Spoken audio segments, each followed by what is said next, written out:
You see? Okay. There's several reasons for that. Number one is speaking about the human being. He's born in the 9th month. Please listen to this. There is no baptism in it for Muslims. We don't baptize a person because they're born in sin. We don't do that. Why do Muslims not have baptism? Because the child is baptized in the mother's womb for 9 months. That's the Muslim baptism. And he can't be brought into this world unless the water bag breaks. So most of you brothers, you don't know this because you're not there when your child is born.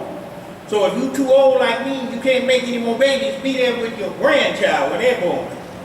And you watch that child come into this world. And you're going to see the water bag break, meaning that Allah has washed this human being 24 hours a day, 7 days a week for 9 months. And it's a clean human being. And you know what that child is? You may call it Rahman, you may call the child Aliyah, you may call the child Halima, you may call the child Nuruddin or Nasir. But you know what that child's name is? That child's name is Bismillah. When that child is born, that 9th chapter is telling you that that creature is Bismillah. That creature is 100% in obedience and accord with Allah's will. Allahu Akbar. And every day that it's alive is further and further away from Bismillah. That's what it's telling us. Alhamdulillah. So every time you see the birth of a new child, you remember that. That this baby here, this is Bismillah. Knows no wrong and do no wrong. Alhamdulillah. And let me tell you this, it's so powerful, brothers. Sisters, listen, that Bismillah is the redeeming factor in your life and in my life. Okay? If I get in trouble, I can hire a lawyer, right? You know that. But if I will work on my original self the day that I was born, that is my redeeming factor. I'll give you an example. Make it plain to you. Now sit down. Allah is so wise and so powerful. When I came into the world, I didn't smoke a cigarette. I didn't drink wine. You understand what I'm telling you? I didn't do that. But I come into the world and I can be influenced against myself. I'm influenced against my creation. There's no cigarette here. But the world can influence me, can't it? Next thing you see me, I got a cigarette in my mouth or a reefer in my mouth. Is that not against my nature? That's against my nature. If I continue it, it'll destroy my lungs. You know that. But I don't have to go to the AAA. I don't have to go to Alcoholics Anonymous. I don't have to do that. Honest to Allah, I don't. All I have to do is to go into my redeeming quality. What's the redeeming quality in me? Bismillah. With the name of Allah, that's the power that I need for what? Self-control. Allahu Akbar. It sounds like, oh, this is something strange. I can't see what you're talking about. I wish you could read Arabic. B means with. Some of you know Arabic. B means with. Ismi means name. You don't know Arabic. You don't know Arabic? No? Ismi, name. He said, yeah. Bismillahi was the name of Allah, right? That's what you translate. But Ismi means name, but also Ismi means nature. Allahu Akbar. Ismi, it means name, but more importantly, it means nature. So if I work with my nature that Allah gave me, that will be my redemption. No man can save me, only Allah can save me. And He saves me through what He created me. So your redeeming quality, brother, with any weakness that you have, your redemption is already in your nature. Okay? Alhamdulillah. So Satan's plan is so powerful. Shaitan. In his power, listen to me. Listen to this language. In its power to suggest to the mind, without the mind seeing, what's being suggested to you? I'm going to show you what I'm talking about. Look at my hand. How many fingers you see? You see one, don't you? See? Now, how many did you see? You can't pick. So I'm going to slow it down. How many you see? 3.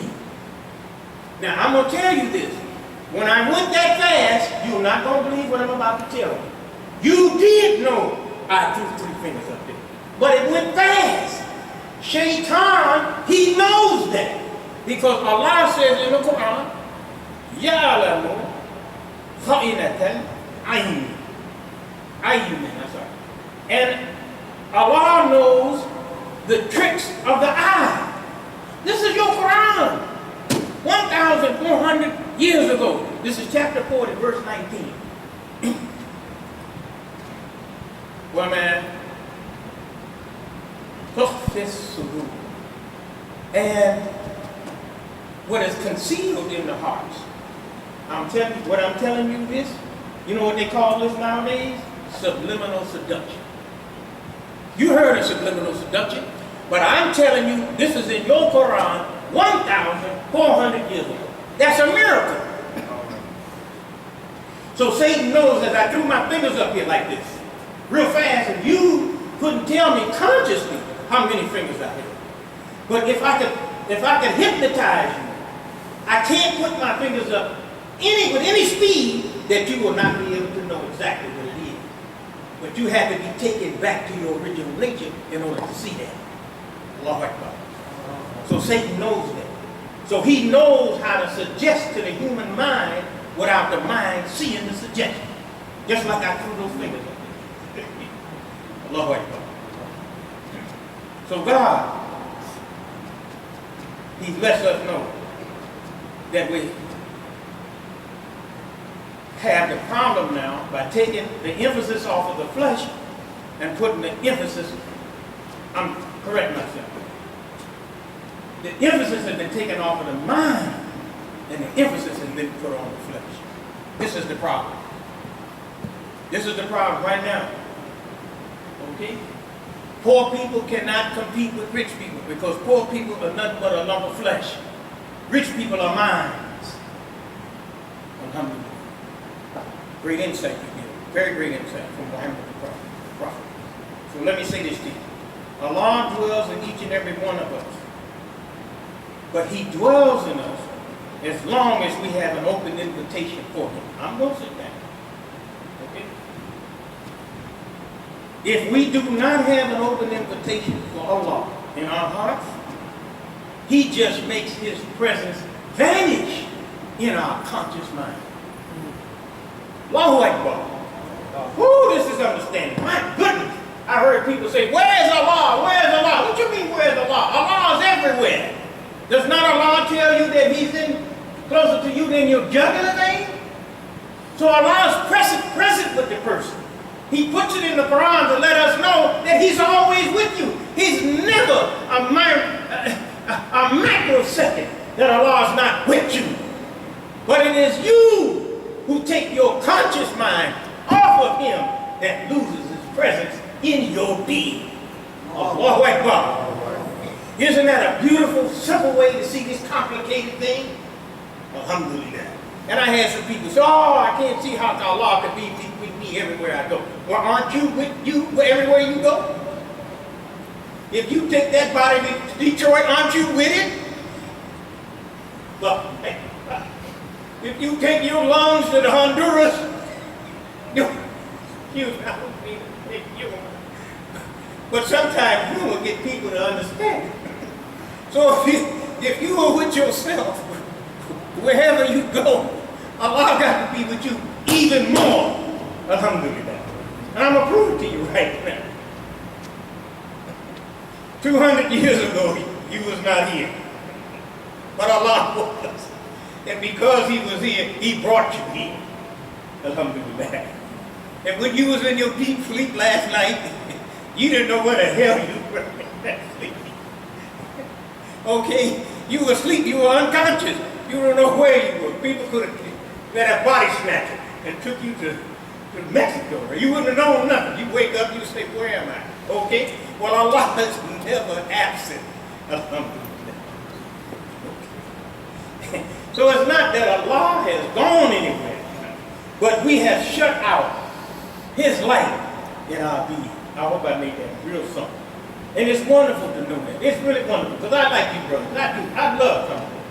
I love coming here because you're so sincere. I like to be in your presence. You know, I see you, you know, and you help me with your religiosity, with your sincerity, with your praying, with your fasting. That helps me. I'm the Imam, but I get more out of it than you do. You don't believe it. Okay? But this is the truth. So I love coming here to be with you, to have my faith increased with men and women who are striving to please their Lord. Lord Akbar. Sometimes I get weak, man. I don't feel like praying on time. And one of you will say, it's time to make Salat. I've seen it. And I'm dragging my feet. You understand? Because I'm ashamed to be without dignity. Standing next to you that want to pray to your Lord on time. Check deal. So we feed off of each other. Alhamdulillah. Lord.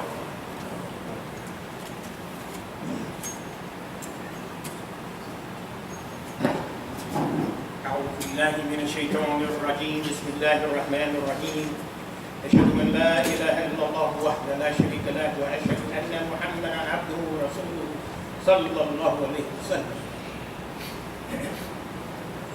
I want to read something here, real quick from the Quran, real quick. Oh boy.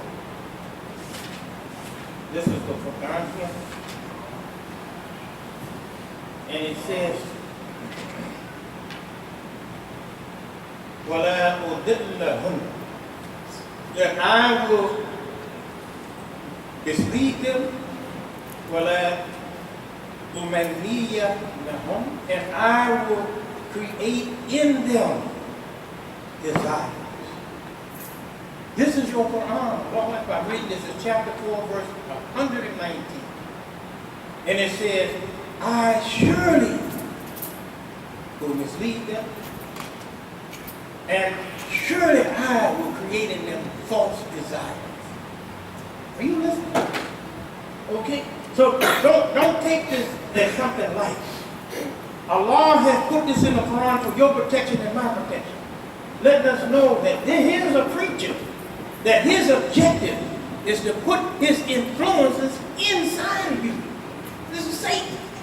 And then when he does that, he makes you think that you're doing it yourself.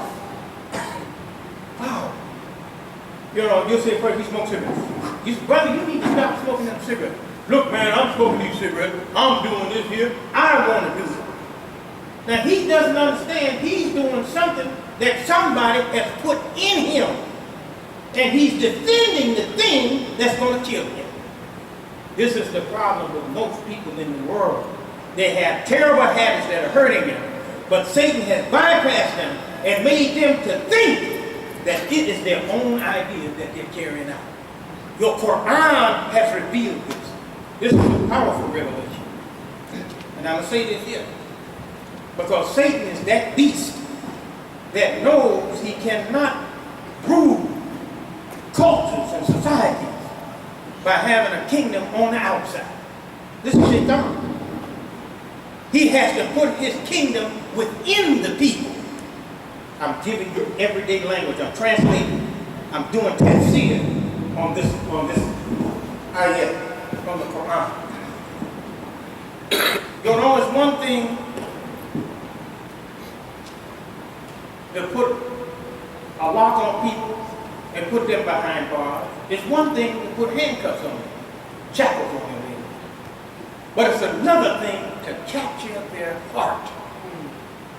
It's another thing to capture their mind. And to capture every thought that goes into their being. Are you listening to this? This is the Quran. This is the explanation of what's going on with our children and our nieces and our nephews that we see sliding down the hill and you can't reach them and I can't reach them.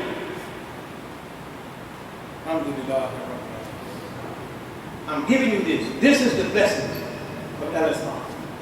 The aim of Shaitan, Satan, is to capture the inside of the people.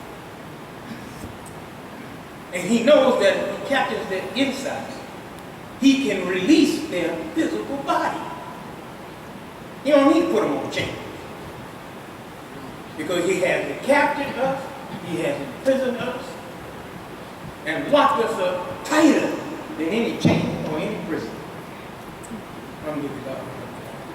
But Muhammad the Prophet, his mercy and his kindness revealed this one simple verse to us and gave us again back our mentality, our mind power, our psychological strength to overcome the mastermind of Satan that has entered by invisible passage into our brain. Allah's my witness, you don't know what you have just heard. Get that CD and play it again. You will appreciate it more. This is not, what Prophet Muhammad gave is nothing small. He told his companions, he said something. He said, remember what I tell you and pass it on to those who are not present. Maybe they will understand it better than you are in my presence. Okay? So this day has come where we have deep insight into the wisdom of the Quran and the wisdom of Prophet.